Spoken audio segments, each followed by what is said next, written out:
మన Tollywood super star Mahesh Babu గారు హీరోగా గత ఏడాది సంక్రాంతి కానుకగా రిలీజ్ అయినటువంటి సూపర్ హిట్ సినిమా గుంటూరు కారం. ఈ సినిమాపై మొదట నెగిటివిటీ వచ్చినప్పటికీ కూడా ఆ తర్వాత మహేష్ బాబు సూపర్ స్టార్డమ్ మూవీని భారీ సక్సెస్ చేసింది. దాని అనంతరం ఎస్ఎస్ఎంబి 29 మూవీని అయితే ప్రారంభించారు మహేష్.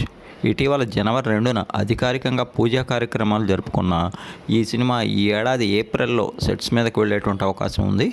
ప్రియాంక చోప్రా ఇందులో కీలక పాత్రలో కనిపించనున్నారని, అలానే పృథ్వీరాజ్ కుమార్ అని కూడా ఒక నెగిటివ్ పాత్ర చేయనున్నారని కొన్నాళ్లుగా వార్తలు వస్తున్నాయి. విజయేంద్ర ప్రసాద్ కథని అందిస్తున్నటువంటి ఈ సినిమాని శ్రీ దుర్గా ఆర్ట్స్ బ్యానర్పై కేఎల్ నారాయణ అత్యంత ప్రతిష్టాత్మకంగా అత్యున్నత సాంకేతిక విలువలతో అయితే నిర్మించనున్నారు. మొదటి నుంచి అందరిలో భారీ స్థాయి అంచనాలు కలిగిన ఈ సినిమా దాదాపుగా 1000 కోట్లకు పైగా భారీ బడ్జెట్తో అత్యున్నత రేంజ్లో రూపొందనుంది.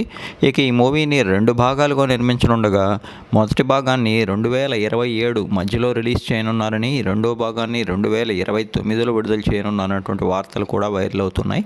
ఇక భారతీయ సినిమా పరిశ్రమతో పాటు హాలీవుడ్కి చెందిన పలువురు నటులు కూడా ఇందులో కీలక భాగం కానున్నారని, అలానే 1 లేదా 2 హాలీవుడ్ నిర్మాణ సంస్థలు ఇందులో భాగస్వామిగా వ్యవహరించనున్నాయని చెప్పనున్నారు. ఓవరాల్గా అయితే ఈ సినిమాకి గరుడ అనేటువంటి టైటిల్ కూడా పరిశీలనలో ఉందని, త్వరలో మూవీకి సంబంధించినటువంటి పూర్తి వివరాలతో కూడిన అనౌన్స్మెంట్ టీజర్ వీడియోని ఎస్ఎస్ఎంబి 29 మూవీ యూనిట్ రిలీజ్ చేయనుందని తెలుస్తోంది.